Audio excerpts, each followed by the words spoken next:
Hey, I'm Angelo Pinto, and welcome to Let It Rip. We're coming to you from the CUNY TV studios in the shadow of the Empire State Building in New York City.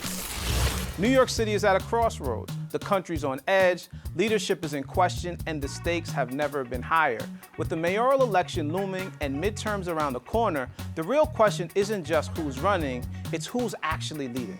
Mayor Eric Adams, who is now staring down a formidable challenger by former Governor Andrew Cuomo, faces a litany of legal challenges and the appearance of a compromised relationship with the president, Donald Trump. Andrew Cuomo, the leading candidate in the race as of now, is still dealing with the looming sexual assault scandal that prompted his fall from grace and the governor's office. But are either of them the leaders we need? The recent announcement of Speaker Adrienne Adams into the mayoral race begs to differ. Or are they just the ones we've been handed? If they aren't the answers, then why do they keep ending up at the center of power? This is Let It Rip, where we break it all down, unfiltered, unapologetic, no spin, no fluff, just the hard truths and real conversations that the people need. Let's get into it.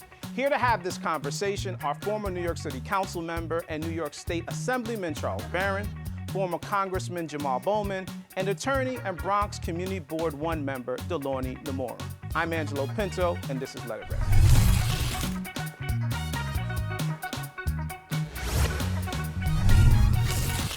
So being elected at both the city and state level, you know at least two of the folks who are potential hopefuls or likely to be the next mayor, Cuomo and Adams. I'm sure you know Adrienne Adams as well. What's your take on those folks? Do you like any of them? And what would you like to see in a mayoral race? First of all, I have to say this, and it's unfortunate, but crime pays in America. To be president, you can have 34 convictions, a convicted felon. To be a leading candidate in the biggest, greatest city in the world, you can be Andrew Cuomo, a sexual harasser. And so you're saying their criminal activities propelled them? No, I'm saying that in spite of their criminal they're still activities, able to. How in God's earth could he be number one and Eric Adams number two, who is accused of a lot of stuff? So you wouldn't like to see either of them? No, none of all of them. If I had my way, they would be banned from politics because they are not their corruption. See, people talking about their corruption, their policies. Eric Adams brought back the street crime unit that Giuliani put out. Eric Adams was against bail reform that on Rikers Island we said if you did not commit a violent offense, that it was a minor offense, you are a so policies, he's not the guy. Policies. And because, like you said, he has these criminal situations, these legal circumstances, he's certainly not the guy. Policy-wise. And I know Andrew Cuomo's policies. When it came to the homeless, we had a program for rent assistance for the homeless. He cut it. Yep. When it came to the campaign for fiscal equity, he did not give us the money that was supposed to come to our people. Look at their policy. He's missed the mark. What's your take on this? For mayor, who do you see? Do you like any of the candidates? Would you like to see something else? Yeah, so Zohran Mamdani has been running the strongest campaign by far. He's been most visible, he's been most active, he's really broken through. Mayor Adams, to me, is a non-starter. Do you think he has a chance to win, though? Zohran? Yes. Oh, of course, absolutely. Everyone still has a chance despite Cuomo's polling numbers. I mean, we have several months to go. I think if he's strategic and spends his money wisely, I think he has a shot. Brad Lander. But it appears that not only is the polling against him, but as you've experienced running and taking particular positions also make you a target and likely make you not as attractive to voters. So aside from his polling, which isn't that great, do you think politically New Yorkers like what they hear from him? I mean, and he's taking the positions that would be electable. I mean, this is a minority city. This is a working class city. I think most of the people in this city are more progressive than we give it credit for. Many people are focused on working and going to school and taking care of their lives, and they don't always get engaged or come out to vote. If he can grow the electorate and turn out younger people and people who align with his policies, he has a shot. But we also are dealing with this emerging red wave happening across New York City. what's your take on this? Who do you like? Do you like any of them? So first of all, I really want to talk about this red wave, okay? Okay. I do not think it is a wave. We did see the numbers, and I'm not disputing the numbers, but we had a very unpopular presidential candidate for many reasons. You're saying Kamala wasn't popular? She wasn't popular for many reasons. The Democratic Party wasn't popular, really, in that for the war, for inflations, for numerous reasons. So those numbers, I think we're putting too much of a narrative on those numbers. So as to the mayoral candidate, of course, I'm very excited about Zoran, but I'm also very impressed with Zoran because this is a state assembly person from Queens. A lot of people didn't know him, even though his polling numbers are not that great. They're pretty good for a, So a what person policies limited. do you see from him that you're saying you're excited about? We certainly heard some of the policies Universal from health. Adams that he failed, but what are you We're excited talking about, listen, daycare is expensive. Certainly. Housing is expensive. A lot of places are in transportation desert, so they're relying on the buses. Buses are running slow and they're not free. The amount of money we're spending for police enforcement on buses can be used elsewhere. So there's something about efficiency. I know the word efficiency now with Doge is not a good word all the time, but we can run this city far more efficient and make it accessible for working class Americans, because that's what most of New York is. Despite the numbers of millionaires, the average person is just a working class person. But the question is, you folks are very politically savvy. You're aware of what's going on. Most New Yorkers are not going to have that. Most New Yorkers are looking at who's electable. They're looking at who has the most visible name, and and who's polling. Not to mention that they're going to pay attention to who do they know who says get behind this person. And it appears that a lot of folks are saying get behind Andrew Cuomo, which is why he even put his hat in the race. How do you stop that? Given the idea that his policies are not good, he has this legal past, but how do you stop someone like that? Polls doesn't vote, people vote. Money doesn't vote, people vote. It's a long way to go. Let's look at this. But people voted for him before. Right. Many times. Right, people voted for him. Yes. And there's a chance that he may not win again. But let me just say this. Whoever wins, we're talking about a $115 billion city budget. Sure. We're talking about $8.2 billion in a reserve budget that could be used. And we're talking about a city council who has the power to vote for the budget, not the mayor. So if we really want Are to... you saying the mayor is not as important as who's I didn't in say he city wasn't council? important. No, He- as important. No, he doesn't have the power to pass his own budget. He doesn't Unless the have city council is willing to say, listen, mayor, you can't do what you want to do. This Correct. is what we think is important. Correct. But does the city council always do that?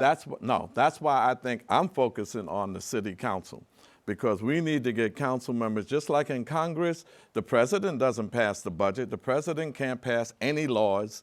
It is the city council, the state legislatures that do that. A check and balance, potentially to stop him. But also, it sets the tone. The executive branch sets the tone, That's okay? right. Right now, we have New Yorkers scared for their lives, even those with legal status in this country, because of things that are coming from the President of the United States Correct. and the impediment of this mayor that we have. As a defense attorney, I understand you don't want to go to jail, and you might cop a plea. You might become an informant. And so now we have people in this country, in this city, who are scared. School attendance are going down. Doctor's appointments The are being challenge canceled. is, though, and that's the- bigger than city council. That's Well, let me good tell when you you something. speak to Adams, right? Because Adams has this relationship with Trump, which means that folks are going to be in jeopardy in a variety of ways. But doesn't that also make Cuomo more electable? Because folks are saying he's not going to work with Trump. He's going to want to have an adversarial relationship with Trump. This is what I'm gonna Do you do. now spin the needle so that Cuomo becomes elected because you're pushing back against Adams so much? So I heard Jumani say this best. This is the idea that you need to be some like machismo to be mayor. Trump 1.0 was Bill de Blasio was mayor, okay? And we had a lot of complaints about Bill de Blasio, but it wasn't that Trump was running Bill de Blasio. And it wasn't that Cuomo was running Bill de Blasio. The mayor and the governor have always had a tight relationship, and Bill de Blasio was able to be a mayor in a sanctuary city under Trump in 2016. You don't need to be Cuomo to fight Trump. Now, Congressman, you might know better than all of us, given what your recent experience where folks literally kind of put you in the crosshairs because of the political positions you took. Positions that folks would say are radical, Some might call them progressive, but they are political positions that most folks would say, we're not electing someone who takes those positions. So what's your take on the landscape given your experience? Yeah, my position was all about human rights and human dignity and the self-determination of Palestinians. It wasn't radical at all. I mean, it also depends where you're running, right? So the district that I won in 2020, we had the entire North Bronx as part of the district, majority minority, majority black. After redistricting, they put 90% of the district in Westchester County. So all of a sudden it became more white, more Zionist, and so taking a position as pro-Palestinian. They had made that adjustment? This is our point, right? And Cuomo was the one that appointed those judges in a bipartisan way with Republicans who ultimately made the decisions. But back to the mayor's race, I agree with everything that's been said, but the assemblyman makes a really key point. When Cuomo was the governor, he ran the legislature as an emperor. That's right. It seemed like everyone bowed down to him. And you think he'll run the city the same way? The city council has the a only lot of stopgap. power to push back. Do we have the kind of city council that would push back? There are many in the city Name a council few. that Sandy Nurse, Tiffany Caban, and some others. But will Charles, you were, of course, Well, a see, city my council problem- member. Do yeah. you see folks But in it's a also position our to be just willing to push back? One quick point, it's our job to push the city council That's what I was about. to push back on the governor. we have so, the kind of so it has to citizenry be that's us. willing to do that now. Yeah. But they vetoed The Eric. congressman Eric has been the vetoed congressman- already. That's right. Congressman has the point. Bottom line, the people in New York, there are 2 million black people in New York, over 2 million Latino, Latina, Latinx people in New York. More than half the population of New York is the people, black and Latino.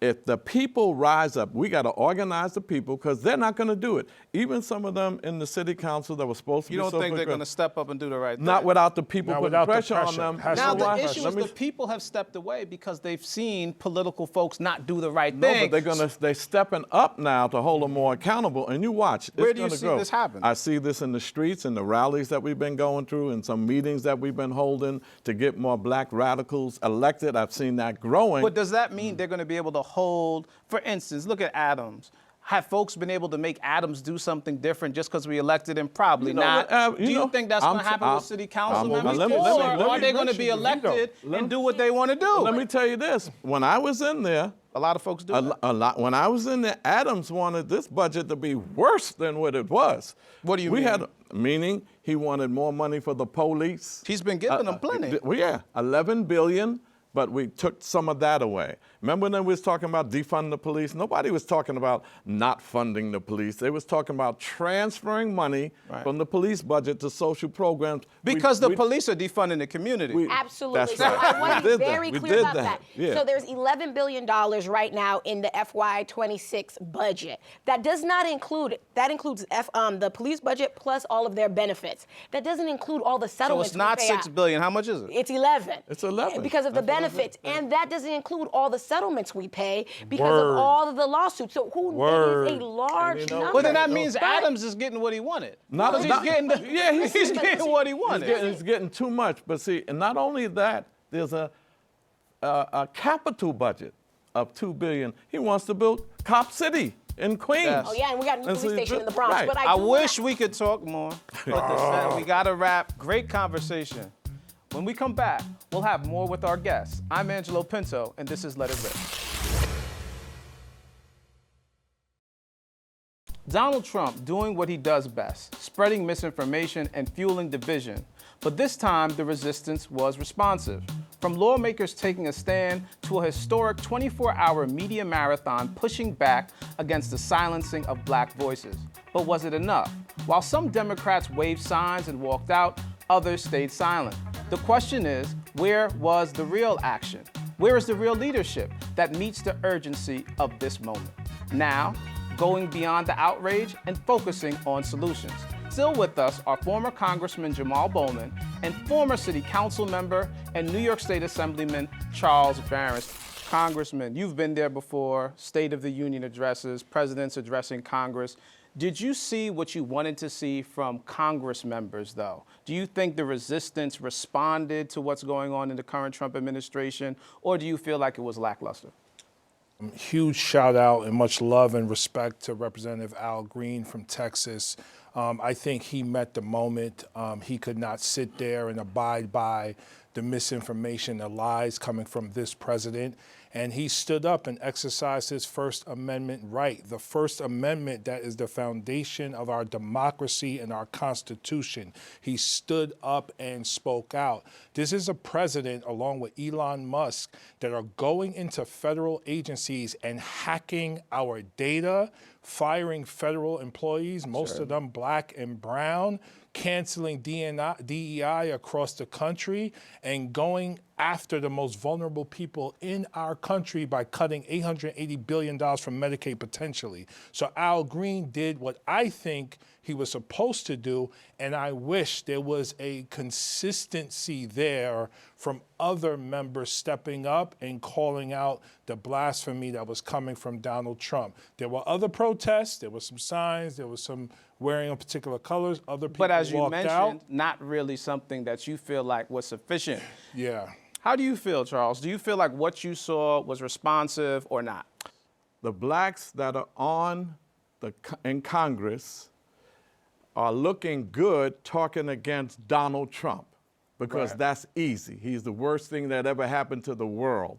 But our solution can't be neoliberal Democrats who also support leaders in the Democratic Party that support the terrible, terrible genocide in Palestine, building military bases in Africa. Sure. Let's deal with the real issues. Yep. Those who will support the poverty, the domestic colonialism that capitalist society produces. They're not against capitalism. They're against Trump. But so where do we go? You ask, where do we go? Certainly. The solution isn't going to neoliberal Democrats who are now, even when they had power, we still didn't have reparations. When they had all three houses, they had the Senate, they had the Assembly, the Congress, the House, the Senate, and they had the presidency under Barack. We have to push back against neoliberalism and Correct. the destruction of our Correct. democracy when Democrats are in Correct. charge as well, because Correct. Democrats haven't historically met the moment.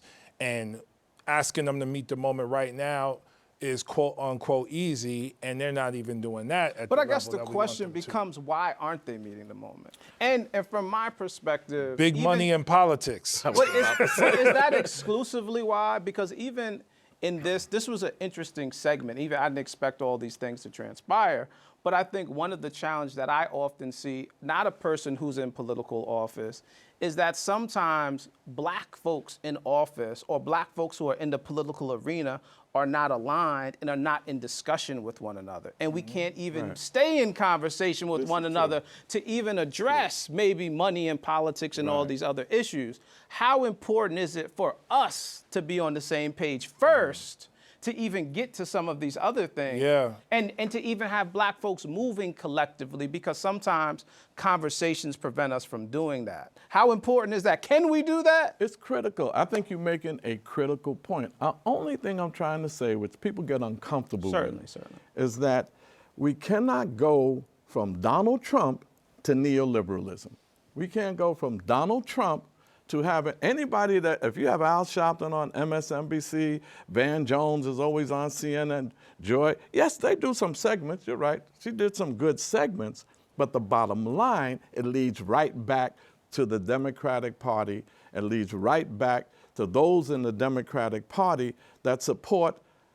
Matter of fact, they make us more comfortable in our oppression, and the Republicans make us uncomfortable in our oppression. But like Malcolm said, it's the fox and the wolf. The fox smiles at you, but it's going to bite you just the same. The wolf shows the fangs, and you know where the bite's coming But from. for black folks, certainly I understand the political analysis. And I think the other component is for black folks, someone like Joy Reid, a dark-skinned black woman on MSNBC, speaking to Palestine, speaking to issues we face, is an important voice and an important face, because without her, and when you look at what MSNBC is doing now, you have nothing like that. I agree. And Matter that's of fact, a challenge. I think Rachel Maddow is a hypocrite. Rachel Maddow talked about how Joy. But she kept her show. But right, she talked about what Joy Reid meant to her, not what happened to Joy Reid in the black community. It hurt me. She was a good friend, what it meant to her. And I had no control over this. Yes, you could have resigned. But do you could have feel like the resigned. 24-hour marathon Well, it's a is good an thing. opportunity It's a to good say, thing. listen, we have to pay attention. Yeah. Of course, it's not exclusively about Joy-Ann Reid, but we have to pay attention to what's happening to black media, even when we don't necessarily agree with their politics, even when they may not be talking about the issues we care about. How important is it for us to say, this is still folks you need to hear from because they have important perspectives? Yeah, and it needs to be, just real quick, it needs to be a consistency there, right? So we had the 24-hour marathon leading up to the joint address of Congress, but there needs to be consistency. It can't be a one-off. How are we as a black community continuing to have conversations, to have dialogue, to disagree, to fight, to argue, to engage, to build a stronger black America for us and for this damn country And going forward? particularly black folks, and I think black political folks who don't always see eye to eye ideologically and may share very different ideological perspectives. How do we do that? And I understand when looking at Congress saying, hey, the Dems are a mess. They're certainly not standing up for what they need to stand up for, from my perspective. But one of the things that I step back and look at is, what about us? Black folks who are operating in this political arena, who may not share ideological perspectives. Do we pull in the ranks and say, listen, let's get it together, and now maybe we could be more effective here?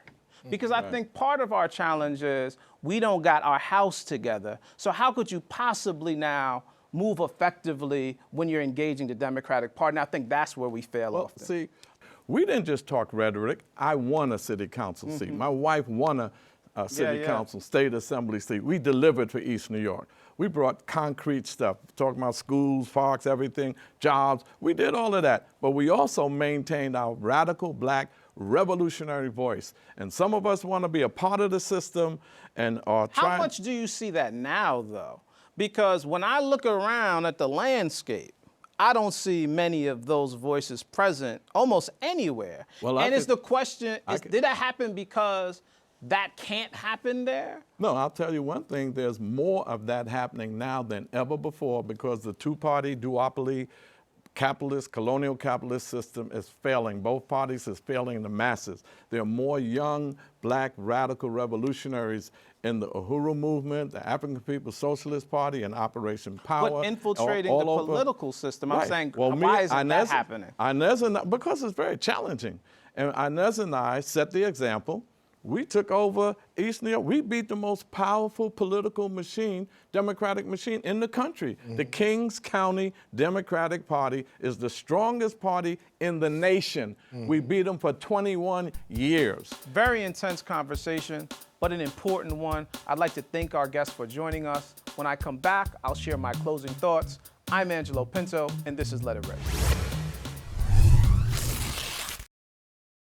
They not like us, they not like us, they are not like us. In the words of the acclaimed hip-hop artist Kendrick Lamar, Al on his feet, bro, and they are definitely not like Al Green. No, not the singer, Congressman Al Green. Because while Donald Trump, AKA Donnie, was up there in front of Congress rambling like your uncle after one too many, only one person had the guts to stand up and speak out and meet this moment with the resistance it needs. And when asked if he would do it again, Al said, I said what I said when I said it. Specifically stating, I would do it again as it is a matter of conscience. And instead of hyping our brother up and standing 10 toes down, 10 Democrats said, you know what? Let's join the Republicans and censor the congressman. Make it make sense. Has Donald Trump pushed the political climate so far right that even Democrats are turning on each other? Or have they been there all along? Are they just two wings of the same bird? I'll let you decide. But until next time, I'm Angelo Pinto, and this is Let It Rip.